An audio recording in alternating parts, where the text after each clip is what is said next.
In the movies, cowboys sit around the campfire with heaping plates, strong coffee, and a sizzling steak. In reality, many spent days eating food that would have any modern health inspector shutting the place down on the spot. In this video, you're going to find out what eating in the Old West was really like. Not the romanticized cowboy food Hollywood sold us, but the brutal, creative, and surprisingly sophisticated diet that kept these men on their feet for months, straight out on the prairies. Old West cooking was shaped by extreme scarcity, constant improvisation, and influences that Hollywood deliberately ignored. From Native American peoples to Mexican vaqueros who, long before the cowboys, had already figured out how to survive on those unforgiving lands. And it all started with one simple ingredient that drew the line between life and death on the frontier. In Hollywood movies, the cowboy always shows up with a juicy steak sizzling in a skillet over the campfire. John Wayne rarely looked hungry. Clint Eastwood always seemed to find a saloon with a decent meal. In modern productions, frontier men appear to have access to a varied and nutritious diet, as if the prairies were some kind of open-air all-you-can-eat buffet. The reality was completely different. Cowboy jerky, known out west simply as jerky, a term adapted from the Quechua word charqui that made its way to the prairies through Mexican vaqueros, was, more often than not, the only animal protein a frontier man could count on for weeks at a stretch. It wasn't a convenient snack like what you find on grocery store shelves today. It was a brutal survival necessity, a food that existed not because it was good, but because it worked when nothing else was available. The process was basic and unforgiving. Thin strips of beef, bison, or deer were cut against the grain, rubbed down with coarse salt, and when available, seasoned with spices learned from Mexican vaqueros, then hung out in the sun or over a low fire for days. The process drove out moisture, slowing down spoilage in a time before any refrigeration. A good batch of properly prepared jerky could last for months. The life insurance policy of a man constantly on the move across the trails of the American West. Teddy Blue Abbott, one of the most famous cattle drive riders of the Great Trail era, described in his memoirs, compiled in the book We Pointed Them North, published in 1939, that during the long crossings along the Chisholm Trail, jerky was often eaten without even being cooked, torn off with the teeth while the man was still in the saddle. "We'd chew on that stuff like it was leather," he wrote, because sometimes it practically was. There was no romance in that description. There was only the raw reality of life on the American frontier. Historian Walter Prescott Webb, in his landmark work, The Great Plains, documented how jerky production was a practice that early settlers learned directly from Native American peoples, who had been preserving bison meat by the same method for centuries to survive the prairie winters. The transfer of knowledge wasn't formal. It was observation, imitation, and adaptation forced by the immediate necessity of surviving on lands that didn't forgive mistakes. And there was another side to this that Hollywood systematically leaves out. When jerky wasn't available, frontier men ate whatever was within reach. Historical texts from the period record prairie riders eating roasted rattlesnake, plains rodents, and in extreme situations, the leather from their saddles softened in boiling water to extract whatever nutritional value it still held. What cowboys actually ate was determined not by choice, but by raw survival. The story of cowboy food is far less glamorous than the movies suggest, and far more creative than any Hollywood screenwriter ever imagined. If there was one food that truly represented Old West cooking on solid historical ground, not the romanticized version from the movies, but the raw reality of the trails, that food was beans.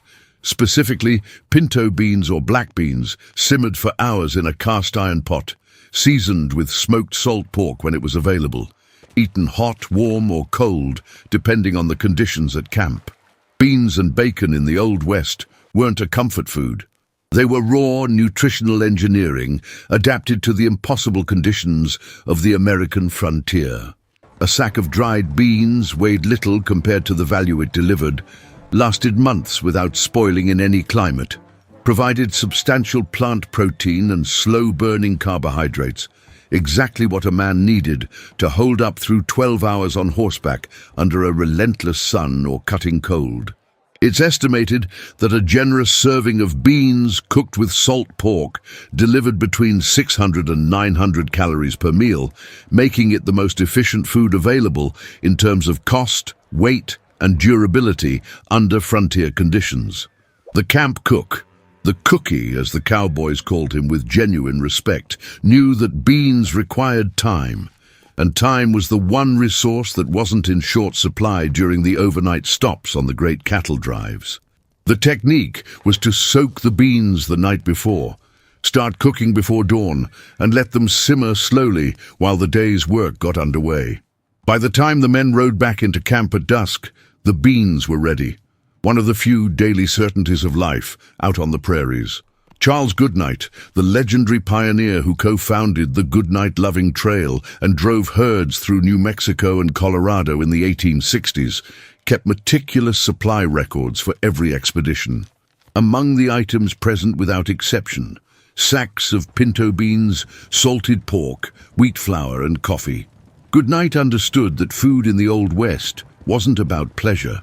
It was about keeping dozens of men operational for months at a time. The salt pork deserves special attention. In the movies, it shows up as just a side item. In actual history, salt pork, salted fatback, was a critical and irreplaceable nutritional component. The fat was pure fuel for bodies under extreme physical strain. In cold climates, the body burns extra calories just to maintain its core temperature, and the fat from salt pork supplied a significant portion of that demand. Prairie riders didn't eat salt pork because they liked it. They ate it because they needed the calories to function. There's a fascinating historical detail that almost nobody knows. In many camps, beans were cooked in the same pot, without a full cleaning, day after day. The thick liquid that built up on the bottom, called pot liquor by the cowboys, was considered too valuable to throw out. It was used in the next day's cooking, adding flavor and inadvertently nutrients that the cowboys didn't know they were consuming. It was accidental alchemy, born of necessity. Cowboy bean meals were monotonously repetitive in a way the films never quite capture. Historical records from the great cattle drives between 1865 and 1895 show that beans appeared in at least 2 of the 3 daily meals in most camps. Breakfast had beans, dinner had beans, and when there were leftovers, which was often, the next morning's breakfast was those same beans reheated. Week after week, month after month, the entire length of the Chisholm Trail. In 1866, Charles Goodnight did something that would change cattle drives in the Old West forever. He took an old Confederate Army wagon, rebuilt the body using tough oak wood, and installed in the rear a structure that had never existed out on the prairies before. A wooden box with multiple compartments, a folding surface for a countertop, and strategically placed hooks and shelves to organize utensils, spices, and food while on the move. Goodnight had invented the chuck wagon, and with it, he had created the rolling kitchen that would feed the American West for 3 decades. Chuck wagon food, the word deriving from the nickname chuck, period slang for any kind of grub, radically transformed cowboy meals during the long cattle drives.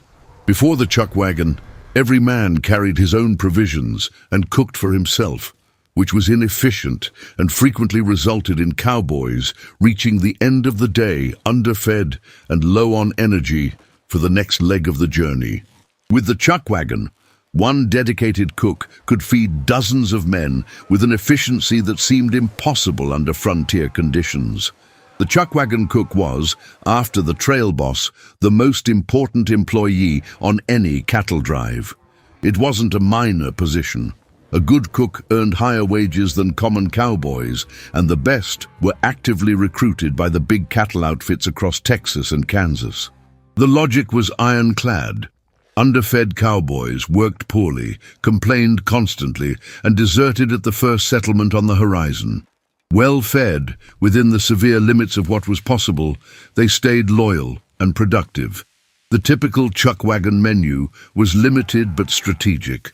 The cook worked with what fit in the available space and would last the entire trip.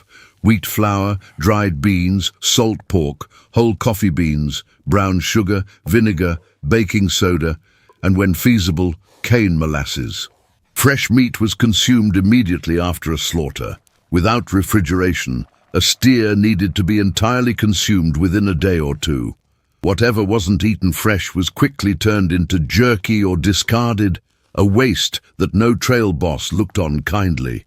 Records from the Tombstone Epitaph, the Arizona Territory newspaper, and the Dodge City Times document cattle workers' complaints about chuck wagon food with telling consistency. They were complaints about monotony, not quantity. Historian Robert Utley, in The Indian Frontier of the American West, quotes a letter from an anonymous cowboy. "If I see another plate of beans this week, I'd rather turn myself in to the sheriff." There was humor in the outburst, but also the accumulated truth of weeks of the same thing over and over. But the chuck wagon had a dimension that went beyond nutrition. It was the social center of the camp. It was where the men gathered at nightfall, after 12 hours in the saddle, where stories were told and exaggerated with every retelling, where minor disputes were settled, and where unlikely friendships were built between men of wildly different backgrounds. Old West cooking, as monotonous as it was, created community and collective identity in the middle of the infinite loneliness of the American prairies, something no Hollywood Western ever captured honestly. Today, Charles Goodnight's original chuck wagon is preserved at the Panhandle Plains Historical Museum in Canyon, Texas, a testament to how a practical logistical solution for feeding people on the move shaped an entire culture that the world still recognizes immediately more than 150 years later. Imagine the sound, the immediate sizzle of hot lard when the thick dough hits the cast iron skillet. The smell rising off it, raw flour mixing with rendered pork fat, and the cold smoke from juniper wood burning slow in the coals. All around you, the heavy silence of the prairies at 3 in the morning, broken only by the constant wind and the distant lowing of a restless herd. You're 400 miles from the nearest settlement. That bread being made in the dark is breakfast for 30 men who need to be in the saddle before sunup. Cowboy pan bread, called pan bread, skillet bread, or in the fermented version made by the most skilled cooks, sourdough biscuits, was far more than just food. It was one of the few sources of complex carbohydrates available on the long crossings, essential for maintaining energy through grueling work, and technically the most sophisticated item in all of Old West cooking, one that chuck wagon cooks mastered with genuine craftsman's pride. The basic recipe was deceptively simple: wheat flour, water, salt, and baking soda as a quick leavening agent. The dough was mixed directly in the flour sack to save on dishes to wash, shaped into a thick disc, and placed in a lard-greased cast-iron skillet. The skillet went over evenly spread coals, with more coals piled on the lid, creating uniform heat from top and bottom at the same time, a makeshift oven improvised from whatever the prairie had to offer. The real treasure of the most experienced cooks was a live natural starter. The sourdough starter, a mixture of flour and water that fermented with ambient bacteria and needed to be fed regularly, was treated by the chuck wagon cook with near superstitious care. Some carried the same active starter for years, keeping it alive from one expedition to the next. Andy Adams, in The Log of a Cowboy, recorded cooks who kept the starter warm on freezing nights by tucking the jar inside their own bedrolls so the bacteria wouldn't die in the cold of the prairies. Sourdough bread had concrete documented advantages. It lasted longer, without spoiling, than plain bread, had a slightly sour and complex flavor that broke up the crushing monotony of trail meals, and the fermentation pre-processed part of the flour's starch making the end product more digestible for stomachs operating under constant physical and nutritional stress. It wasn't a technical flourish. It was a real difference in terms of preservation and nutritional uptake. In the movies, this bread barely appears. When it does, it's shown as something primitive and inadequate, the food of men who had no other choice. The historical reality is that Old West recipes for skillet bread represented the pinnacle of culinary ingenuity available under the impossible conditions of the American frontier. A careful balance between what nature provided, what supplies allowed, and what the human body needed to make it through one more day. The lasting influence of that bread reaches into the present in ways few people recognize. The buttermilk biscuits and sourdough pancakes that are still staples of Southern and Southwestern American cooking descend directly from the techniques developed in the camps along the Great Trails. Every time someone orders a buttered biscuit at an American diner, they're eating a direct echo of Old West recipes developed alongside the Chisholm Trail and the Kansas prairies. Nat Love was no ordinary cowboy. Born into slavery in Tennessee in 1854, he gained his freedom after the Civil War and went to work on Texas cattle drives as a teenager, becoming one of the most famous prairie riders of his era. His fellow cowboys called him Deadwood Dick after he won a roping and shooting competition in Deadwood, in Dakota Territory, in 1876. In 1907, he published his autobiography, a valuable historical document about what eating in the Old West was actually like without the romanticism or Hollywood filter. What Nat Love described in his memoirs lines up with precision to what historians and trail archaeologists documented decades later.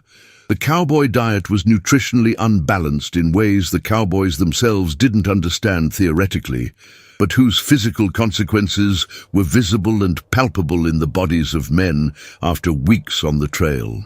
The typical diet of a cowboy during a major cattle drive consisted mainly of carbohydrates, flour, beans, rice when available, proteins of varying quality like jerky and salt pork, and a reasonable amount of animal fat. What was almost completely absent were the essential vitamins and minerals found in fresh vegetables and fruits, foods that simply didn't survive weeks of transport without refrigeration under frontier conditions. Scurvy, severe vitamin C deficiency, was a real and documented threat to men on long expeditions. D. Brown, the American historian who spent decades studying frontier living conditions, recorded cases of men developing classic symptoms: bleeding gums, loosening teeth, extremely slow healing of minor wounds, and accumulative fatigue beyond what physical exertion alone would explain. The cowboys didn't know what vitamin C was, but they had a practical name for the condition: rotten mouth, or trail sickness. The solutions were pragmatic and often derived from Native American knowledge. Plains tribes, especially the Lakota and the Comanche, had for generations consumed wild plants, wild rye, juniper berries, the leaves of certain herbs, during seasonal marches, maintaining a minimum nutritional diversity that protected them from the worst effects of a monotonous diet. Prairie riders who had contact with these practices instinctively picked up the habit of chewing on certain plants during the rides, without understanding the mechanism, but recognizing empirically that it helped. Military records from the post-Civil War period noted that men without access to fresh vegetables showed measurable physical deterioration after roughly 60 days. It's estimated that a cowboy on a long drive of 3 to 4 months could lose anywhere from 10 to 22 pounds of muscle mass during the expedition, regardless of eating enough in terms of quantity, simply because the nutritional quality available was insufficient to replenish what extreme physical exertion was destroying every single day. But there was a positive side that cold numbers don't capture. The digestive health of frontier men was, generally speaking, remarkably robust by the standards of the era. Stomachs conditioned from an early age to work with variable quality food and water of questionable origin developed a resilience that doctors of the time documented with genuine surprise. Without antibiotics, without treatment for serious intestinal infections, and with water quality that would never pass any modern safety test, the great majority of prairie riders survived conditions that would have hospitalized or killed a man raised in the cities of the East. In classic westerns, the American cowboy is presented as a pioneer who figured out on his own how to survive on the vast prairies. He's resourceful and self-sufficient, the lone hero who doesn't owe anything to anyone. Native Americans, when they appear at all, are obstacles to be overcome. Mexican vaqueros rarely exist within the frame, and Old West cooking seems to have come out of nowhere, as if these men had reinvented from scratch the entire art of surviving in wild territory. The historical reality is substantially more complex and far more interesting. The very word cowboy derives directly from vaquero, the Mexican term for the worker who drove cattle on horseback across what are now Texas, New Mexico, and California. Cattle driving techniques, precise rope work, the way of riding and handling an animal, saddle and tack styles. All of it came from Mexican vaqueros who had been working those lands for centuries before any Anglo-American cowboy appeared on the scene. And that influence inevitably extended to food. Pemmican, possibly the single most important portable nutrition source in all of American frontier history, is a perfect example of how indigenous knowledge literally fed the men who were colonizing the West. Produced by the peoples of the plains, especially the Lakota, the Blackfoot and the Cree, pemmican combined pulverized dried meat with rendered animal fat and wild berries like blueberries and choke cherries. The mixture was pressed into dense blocks and could last months or even years without refrigeration, even in extreme temperatures. A block of pemmican the size of a modern candy bar is estimated to have provided between 400 and 500 dense calories, with protein and fat in ratios that sustained prolonged physical effort more effectively than most Western foods available at the time. Explorers and fur traders were the first to adopt pemmican on a systematic scale. Prairie riders and soldiers operating in native territory learned the value of this food through observation and direct trade with indigenous nations. A transfer of knowledge that took the history books far too long to acknowledge. Cochise, the great Chiricahua Apache leader who resisted American expansion across Arizona territory for decades, was documented by American military officers as a commander who deeply understood the relationship between food and sustained military capability. His warriors operated for days on minimal provisions that would have incapacitated a trained American soldier, because the knowledge of how to prepare and use the foods available in the Southwest had been embedded in Apache culture for generations, passed down as an essential part of every warrior's training. The influence from Mexico ran equally deep and was equally erased by the dominant cinematic narrative. Using dried chili as a natural preservative and foundational seasoning is an ancient technique of Mesoamerican origin that the vaqueros incorporated into Old West cooking so naturally that the origin ended up forgotten. The thick bean stew seasoned with dried red chili that would eventually become famous Texas chili con carne had its traceable roots in the kitchens of the great Mexican ranchos of the 18th century, long before Texas existed as an American state. Historian Frederick Jackson Turner, in his 1893 thesis on the American frontier, acknowledged that the frontier was a space of profound cultural transformation. What more recent historical research has been exploring with growing honesty is that this transformation included a massive, multi-directional culinary exchange. Ancient indigenous techniques, Mexican traditions, European ingredients adapted on the fly, and the forced improvisation of prairie riders creating something entirely new at the camps of the real American West, far from any Hollywood camera. Among all the elements of the cowboy diet, none combined mythic status with absolute practical importance the way coffee did in Old West cooking. It wasn't treated as a luxury on supply lists. It was listed as an operational necessity alongside flour and salt, present in the records of virtually every major cattle outfit, on every documented expedition, in every diary and memoir of the period. A camp without coffee was not a functional camp. The frontiermen's coffee was not the coffee we know today. It was a brutal preparation, beans roasted right in camp, frequently burned from carelessness or haste, ground coarsely, with a hand grinder when there was one, with a revolver butt when there wasn't, and boiled in a tin can with the best quality water available that day. And that quality varied wildly. Sometimes reasonably clean creek water, sometimes well water with a taste of earth. In the worst situations, murky puddle water mixed with mud and debris. The result was a bitter, dark brew with grounds floating on top, sometimes tasting of smoke and metal. And the prairie riders drank it with a devotion that baffled visitors from eastern cities who witnessed the scene for the first time. The reasons were pragmatic on multiple levels. Hot coffee delivered immediate internal warmth in an environment that was often freezing before dawn.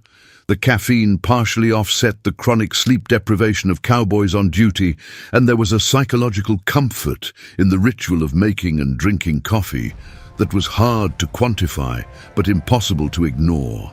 Under conditions of extreme isolation, hard and constant work, ever-present danger, and a loneliness that weighed on you like wet clothes, the daily ritual of coffee, even bad coffee, was one of the few moments of normalcy and simple pleasure that frontier life allowed.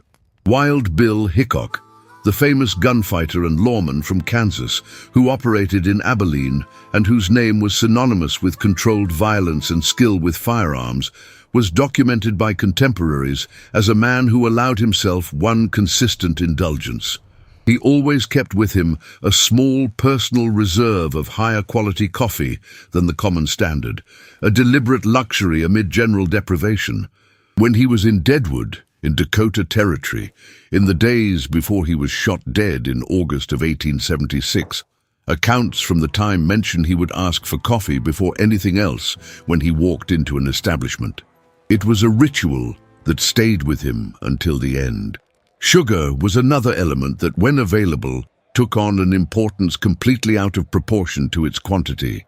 Brown sugar cubes or cane molasses, refined white sugar, was expensive and difficult to transport on long expeditions, were added to bitter coffee to make it bearable, stirred into beans to balance salt and bitterness, and sometimes eaten straight as a quick energy hit during intense work. Molasses deserved special consideration. Thick and calorically generous, it was mixed into skillet bread as a topping and served as a versatile substitute for practically any condiment when the chuck wagon supplies started running thin. What was food in the Old West like during the rare moments of relative abundance, when a cattle drive passed close to a settlement or there was an emergency slaughter due to an injured animal? The quality of cowboy meals jumped sharply, and the effect on morale was immediate. Kidneys and liver were cooked right away, the most nutritious cuts and the ones that would spoil fastest without preservation. Son of a bitch stew, a rustic stew made from the fresh organs of a freshly slaughtered calf, including tongue, heart, kidneys, and brain all cooked together, was considered by the cowboys a special dish, a camp delicacy, a celebration they looked forward to with genuine enthusiasm. In period newspapers like the Dodge City Times, advertisements from establishments offering real food to prairie riders coming off the trail used language that would seem over the top today. Fresh roasted meat, potatoes, real oven-baked bread, everything a plains man deserves after months of simple cowboy food. It worked because it hit a deep nerve. The craving for variety that months of Old West eating had suppressed, but never entirely killed. The irony that history records with a wry smile. Many prairie riders arrived in Abilene or Dodge City with their accumulated wages, and the first major purchase was a meal at a real restaurant. The celebration meal was invariably a steak, the exact cut of beef they had roped, driven and protected for hundreds of miles over months, but that they had rarely been able to eat during all that time. The man who spent months looking after cattle sat down as his first meal of freedom to eat the steak that was never his. The truth about what cowboys ate in the Old West is harder and richer than any movie has ever shown. It was beans repeated for the 10th time, coffee with grounds you could barely tell from hot mud, hard bread eaten on horseback before the sun came up, Native American wisdom absorbed without credit, and Mexican technique taken in without acknowledgement. Old West food was, in the end, one of the most honest stories of that entire era, and the least told. Next time you complain about a bland meal, remember that there were men who spent 4 months on nothing but jerky, recycled beans, and bitter coffee made with creek water, and drove 2,000 head of cattle 800 miles doing it. Now the question worth your comment: if you were on a cattle drive along the Chisholm Trail in 1870, which of these foods would you have the hardest time facing every single day? The jerky torn off with your teeth right from the saddle, the beans showing up for the 10th meal in a row, or the coffee with grounds you could barely tell from hot mud? Drop it in the comments and go ahead and explain your choice. If this video changed the way you see the history of cowboy food, hit like and subscribe to the channel. In the next video, we're diving into what outlaws actually did to survive while on the run across the frontier. And spoiler, it has nothing to do with what Butch Cassidy does in the movies. Don't miss it.